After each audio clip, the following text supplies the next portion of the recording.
본 프로그램은 방송미디어통신위원회 방송통신발전기금과 시청자 미디어 재단의 지원을 받아 제작되었습니다. 여기는 수원 공동체 라디오. 지금은 김덕년의 행복한 학교 이야기.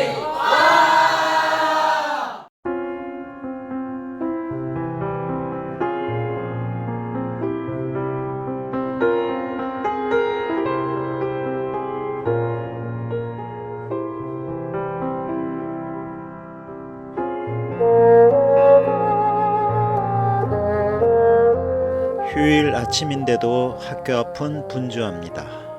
체험활동 버스에 오를 학생들의 이름을 다시 확인하고 물은 챙겼는지 멀미약은 먹었는지 마지막까지 살피는 선생님의 마음이 분주하지요. 쉬는 날이라고 교육이 멈추는 것은 아닙니다. 보이지 않는 자리에서 아이들의 안전과 배움을 끝까지 붙드는 사람들 덕분에 학교는 오늘도 흔들리지 않습니다. 안녕하세요. 김덕년의 행복한 학교 이야기, 저는 행복지기 김덕년입니다. 오늘 첫 곡은 이상은의 비밀의 화원 보내드립니다.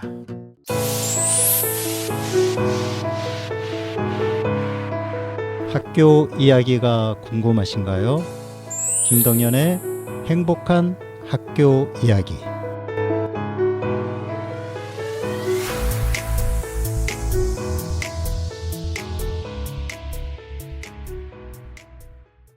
이상은의 비밀의 화원 듣고 왔습니다. 어른이 된 뒤에도 마음속에 남아있는 맑은 세계를 다시 열어보게 하는 노래이죠. 휴일 아침 체험활동을 준비하는 선생님의 모습도 어쩌면 그런 화원과 닮아 있습니다. 아이들이 새로운 장소를 만나고 낯선 사람을 배우고 조금 더 넓은 세상을 경험하도록 조용히 길을 열어주는 일이니까요. 학교는 수업이 있는 날만 움직이는 공간이 아닙니다. 누군가는 행사 준비를 하고 누군가는 아이들의 이동 동선을 다시 확인하고 누군가는 혹시 놓친 학생이 없는지 마지막까지 체크합니다. 교육은 거창한 구호보다 이런 구체적인 돌봄에서 더 또렷하게 드러나지요. 오늘 일부 교육 소식에서는 교황 레오 14세가 5월 25일 공식 반포한 첫 회칙 위대한 인간성을 함께 살펴보겠습니다. 인공지능 시대의 교황 레오 14세님은 어떤 말씀을 하셨을까요? 2부에서는 영화 18 청춘과 하버드 교육대학원 교수인 토드 로즈의 평균의 종말을 준비했습니다. 사이먼 앤 가펑클의 The Sound of Silence 일렉트릭 버전으로 준비했고요. 랜디 벤 워머의 Just When I Needed You Most 보내드립니다. 네, 사이먼 앤 가펑클의 The Sound of Silence 그리고 랜디 벤 워머의 Just When I Needed You Most 듣고 왔습니다. 말이 넘쳐난 시대에도 끝내 사람을 살리는 건 조용한 책임감과 제때 건네는 손길일지 모릅니다.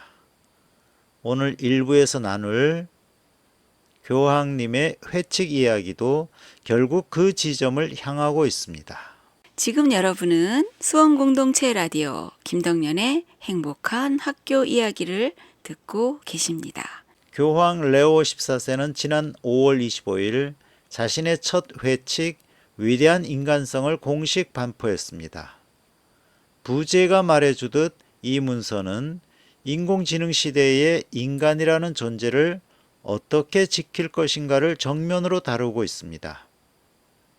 회칙은 기술 발전 자체를 거부하지 않습니다.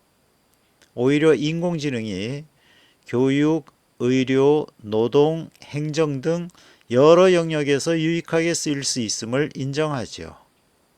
그러나 효율과 속도, 예측과 통제가 인간 존엄보다 앞설 때 사회는 아주 쉽게 비인간적인 방향으로 기울 수 있다고 경고합니다. 특히 이 문서는 인간을 최적화해야 할 데이터 묶음으로 바라보는 시선을 경계합니다. 사람은 계산 가능한 성과만으로 설명되지 않으며 관계를 맺고 책임을 지고 양심에 따라 판단하는 존재라는 것이죠. 그래서 회칙은 인공지능이 인간의 판단을 돕는 도구가 될 수는 있어도 인간의 양심과 책임을 대신하는 자리에 올라서서는 안 된다고 강조합니다. 또 하나 주목할 대목은 노동과 교육에 대한 문제의식입니다. 회칙은 자동화가 생산성을 높일 수는 있지만 그 과정에서 노동자가 쉽게 숫자로 환원되고 학생 또한 성과 지표로만 평가될 위험을 짚습니다. 기술의 발전이 진보라면 그 진보는 더 약한 사람을 밀어내는 방식이 아니라 더 많은 사람의 존엄을 지키는 방식이어야 한다는 뜻입니다. 정리해보면 위대한 인간성은 기술을 멈추자는 문서가 아니라 기술보다 먼저 지켜야 할 인간의 기준을 잊지 말자는 요청입니다. 더 빠른 기계보다 더 깊은 양심, 더 많은 데이터보다 더 두터운 존엄, 바로 그 순서를 다시 세워야 한다는 이야기죠. 이 회칙이 역사적인 이유는 단지 첫 회칙이기 때문만은 아닙니다. 인공지능이 일상과 교육 현장 깊숙이 들어온 지금 교실과 사회가 어떤 인간상을 중심에 놓아야 하는지를 가장 선명하게 묻는 문서이기 때문입니다. 찰리 푸스의 데인저러슬리 그리고 반젤리스의 콘퀘스트 오브 파라다이스 이어듣고 성현지 간사님 만나고 오죠. 지금 여러분은 수원공동체 라디오 김덕년의 행복한 학교 이야기를 듣고 계십니다. 안녕하세요. 경기도 지속가능 발전협의회 성현지 간사입니다. 요즘 저는 경기도 교육청과 함께 학교로 찾아가는 지속가능 발전 교육 사업을 한창 준비하고 있습니다. 흔히 학교에서 환경이나 기후위기를 가르친다고 하면 많은 분들이 고개를 끄덕이실 텐데요. 그런데 이렇게 많은 준비와 논의를 하다 보면 문득 이런 본질적인 질문이 들곤 합니다. 우리는 왜 학교에서 SDGs, 즉 지속가능 발전 목표를 가르쳐야 하는 걸까요? 사실 SDG는 단순히 쓰레기를 잘 줍고 환경을 지키자는 캠페인에 그치지 않습니다. 기후위기부터 빈곤, 불평등, 인권, 그리고 평화에 이르기까지 인류가 직면한 복합적인 과제를 해결하기 위한 글로벌 약속이죠. 그런데 이 문제들에는 아주 골치 아픈 공통점이 하나 있습니다. 바로 교과서에서 나오는 단 하나의 정답이 없다는 사실입니다. 예를 들어 기후위기를 해결해야 한다는 명제에는 모두가 동의합니다. 하지만 어떤 방식이어야 하는가로 들어가면 이야기가 달라지죠. 환경 보전과 경제 성장 사이에서 어떤 균형을 잡아야 할지, 지금 세대의 편리함과 미래 세대의 생존권을 어떻게 조화시켜야 할지, 끊임없이 대립하는 가치들을 조율해야 합니다. 지속가능 발전이 까다로운 이유도 여기에 있습니다. 단순한 지식의 암기만으로는 결코 풀 수 없는 고차 방정식이기 때문입니다. 그래서 지속가능 발전 교육은 일반적으로 우리가 생각하는 교육과 궤를 달리합니다. 정답을 외우는 교육이 아니라 끊임없이 질문하는 교육에 가깝다고 볼 수 있죠. 왜 이런 문제가 발생했을까? 이 구조 속에서 소외받는 사람은 누구일까? 더 나은 사회를 위해 나는 오늘 어떤 생각을 해야 할까? 같은 질문들을 스스로 던지는 힘을 기르는 것입니다. 유네스코에서는 이를 지속가능 발전 교육 개인의 실천적 역량, 줄여서 ESD라고 부릅니다. 단순히 환경 지식을 머리에 집어넣는 것을 넘어 지속가능한 미래를 주도적으로 개척해 나갈 시민의 역량을 기르는 교육을 뜻하는데요. SDG의 네 번째 목표인 양질의 교육이 의미하는 바도 이와 일맥상통합니다. 단지 학교에 출석하는 것을 넘어 세상을 다각도로 이해하고 타인의 관점을 존중하며 대안을 함께 만들어갈 실천적 역량을 키우는 교육을 말하니까요. 최근 이 사업을 준비하며 경기도의 여러 지역교육지원청 장학사님들과 학교의 선생님들을 직접 만나 뵙고 있는데요. 확실히 예전에 비해 공교육 현장이나 지방정부 차원에서 지속가능 발전 교육에 대한 관심이 정말 지대하다는 것을 피부로 느끼고 있습니다. 사실 이번 사업도 저희가 예상했던 것보다 훨씬 더 많은 학교에서 뜨겁게 신청을 해주셔서 깜짝 놀라기도 했는데요.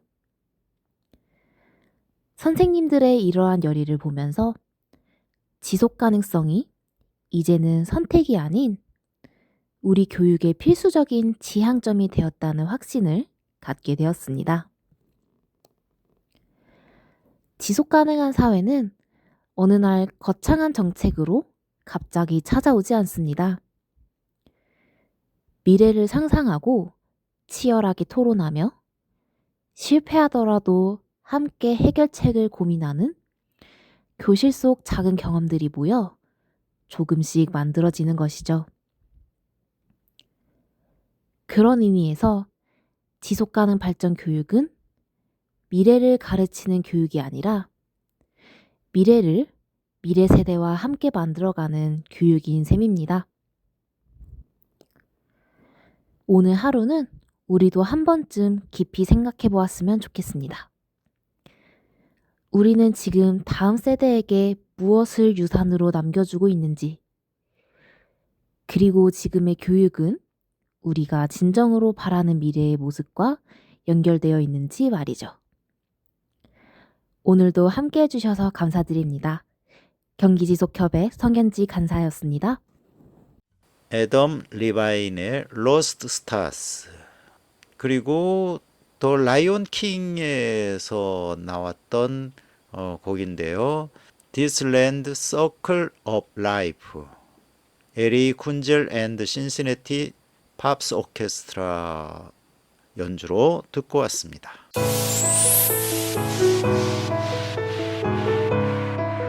학교 이야기가 궁금하신가요? 김덕연의 행복한 학교 이야기.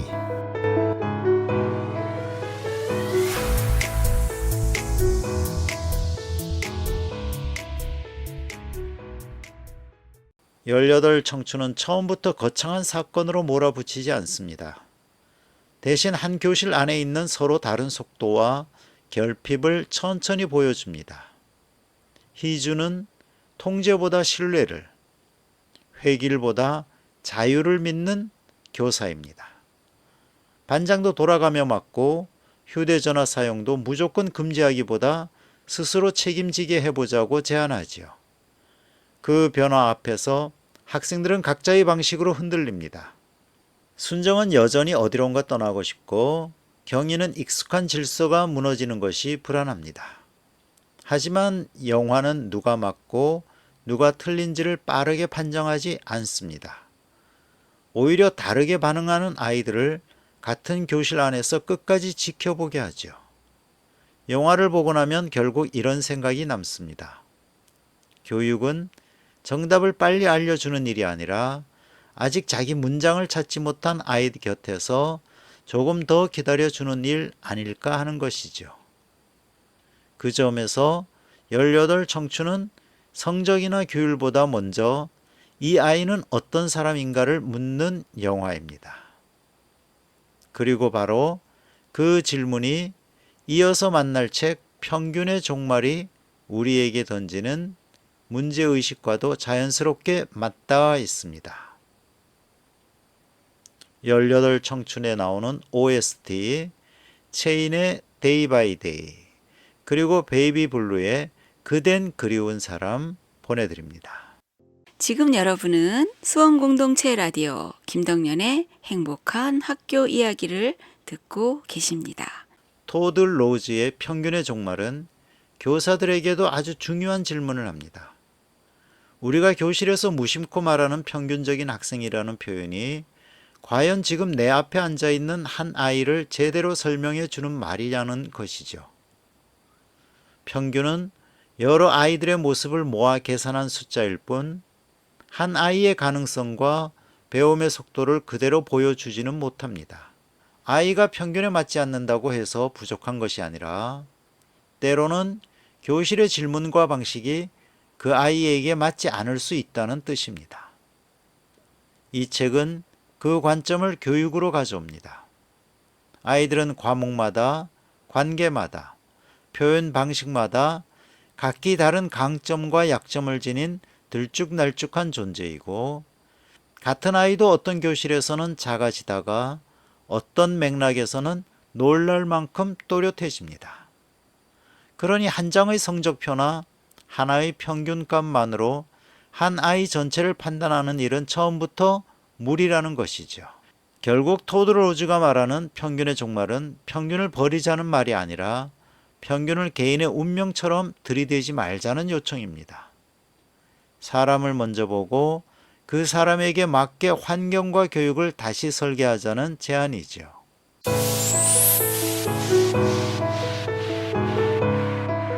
학교 이야기가 궁금하신가요? 김덕년의 행복한 학교 이야기.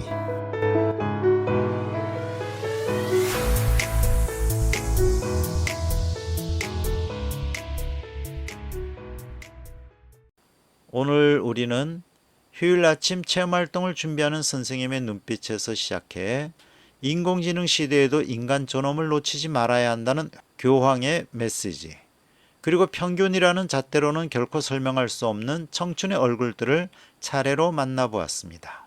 이제 마지막 곡 뱁지의 잘했고 잘하고 있고 잘할 거야 보내드리겠습니다. 행복학교 오늘은 여기까지입니다. 오늘도 여러분과 우리 아이들 곁에 다정한 용기와 흔들리지 않는 마음이 오래 머물기를 기도합니다.